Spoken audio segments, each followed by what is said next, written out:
Hello guys, hey, my name is Emperor Ace and I'll be your bright host for today.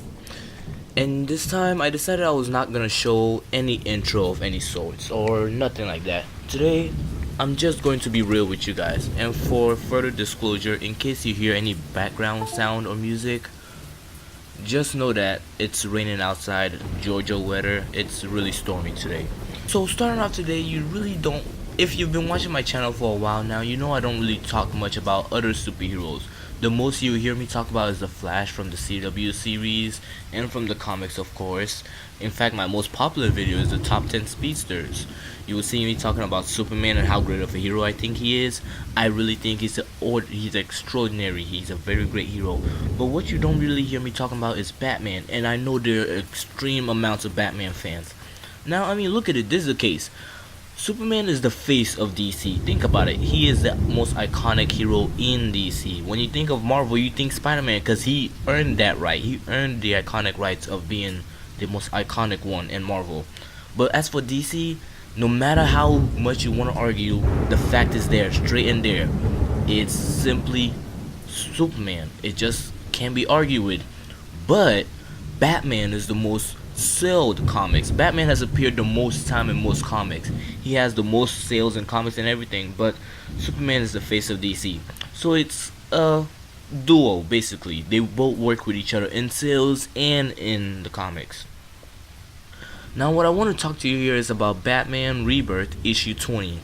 Now, like I said, you really don't hear me talk too much about Batman. I don't usually focus on stories just like Batman, but this really got me thinking. After I read this issue, it really got me excited and more prone towards reading more Batman issues. Well, more Rebirth Batman issues. I've always been reading Batman, I just don't talk about him much. So here's how we're gonna go into this. Batman, in this issue, is really just reflecting on himself and talking to himself. So we start off this issue with a little nice cover panel I really liked here.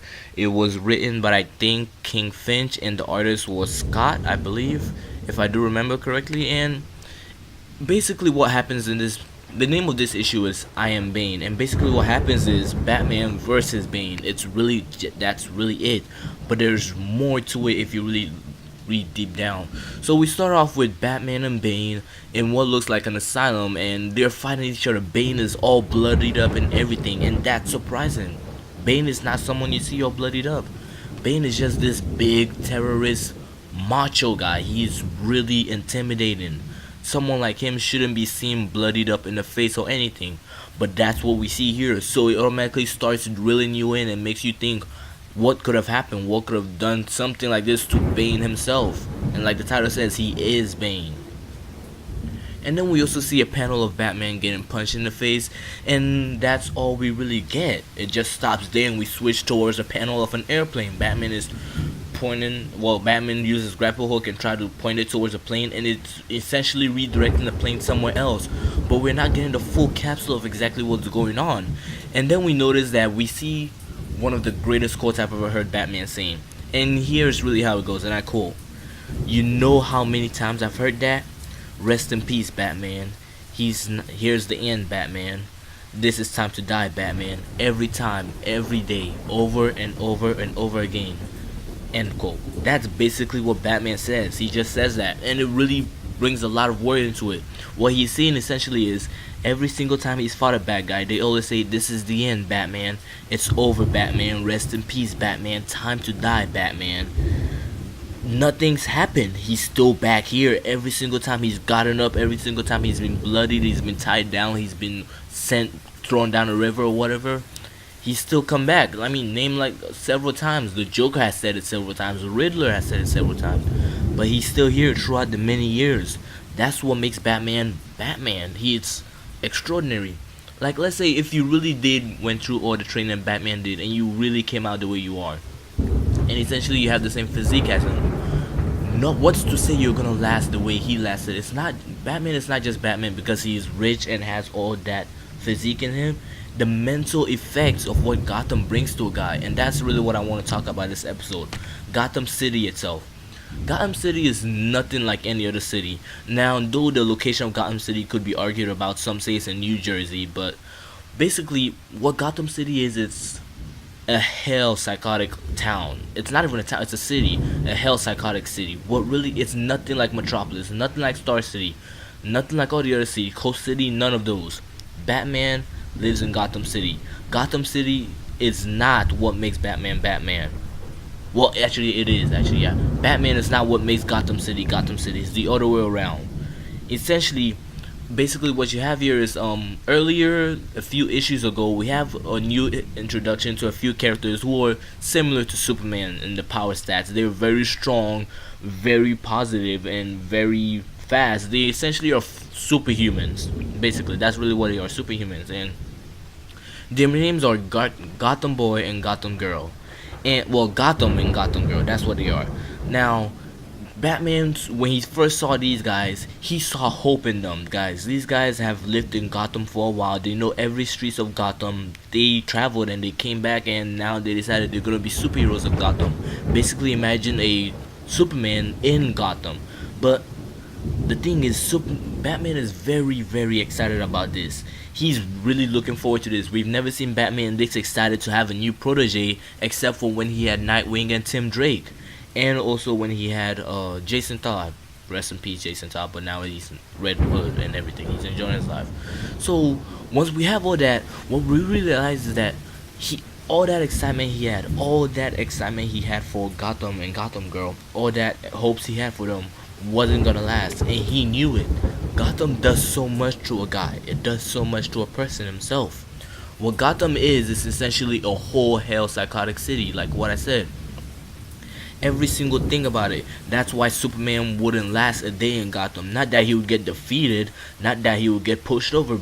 Superman essentially could rule the world if he wanted to, but in a place like Gotham, Superman himself would not be the same person he is. He would become a darker version of himself. He wouldn't be the most positive or optimistic person. Anybody who decides to work over there wouldn't be positive. Even Martian Manhunter. That's essentially what makes Batman so dark and broody. He is very dark and broody because it's a place like Gotham. He's not dark and broody because of how he was raised. He didn't become Batman because his parents were killed. He became Batman because his parents were killed in a place like Gotham. That's what makes Batman Batman.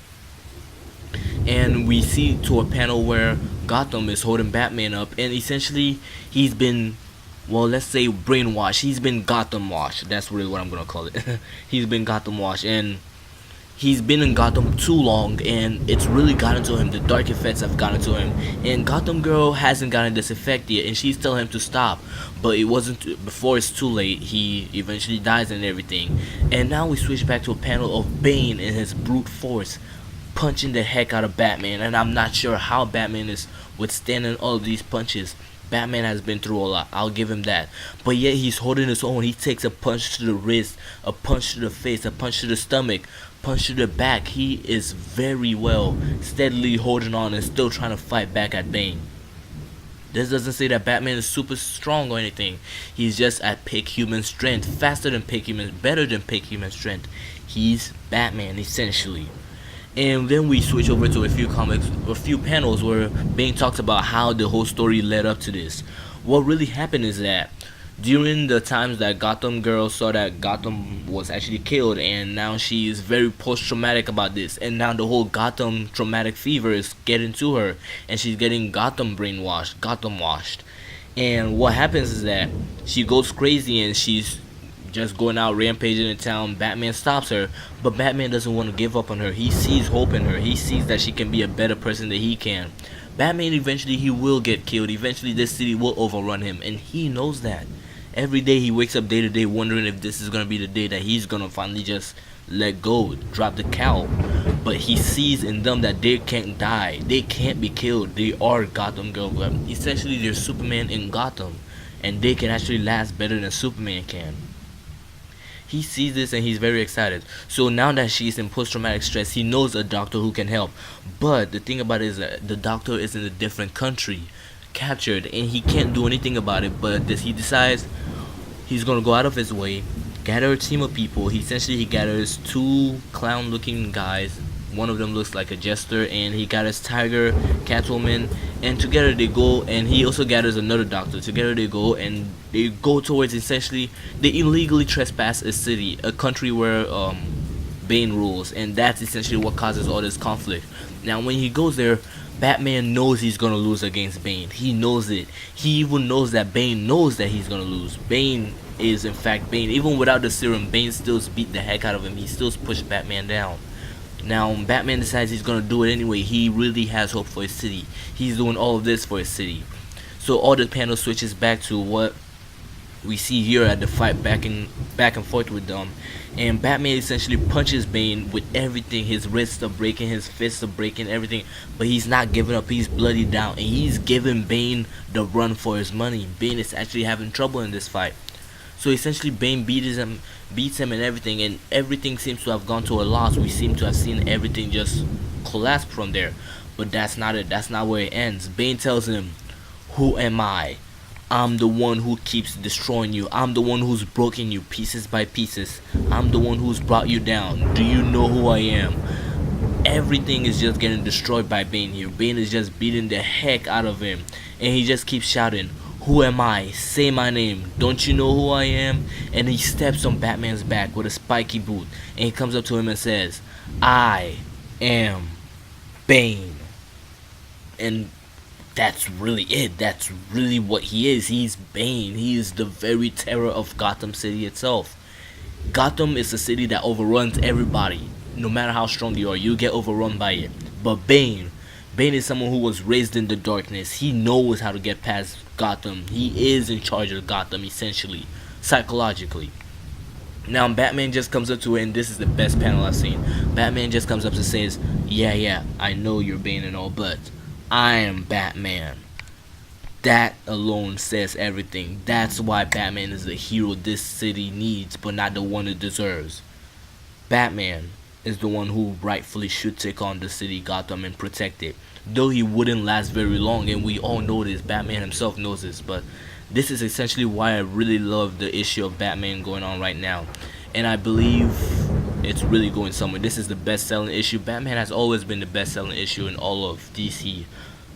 But yeah, so this is really basically all I have to say for this issue. I hope you guys enjoyed what I have to say. I hope you guys loved this video. I think I might upload a few videos later on down this week. Yeah, so that's basically it, guys. I hope you guys really enjoy this, and I try not to fan over this one too much. I try to be just real with you guys and essentially just come out straight to you guys. So I hope you guys liked it, and I hope no more complaints about how I'm too favorite towards one hero alone. So yeah, I'll see you guys later. Stay classy. Peace out.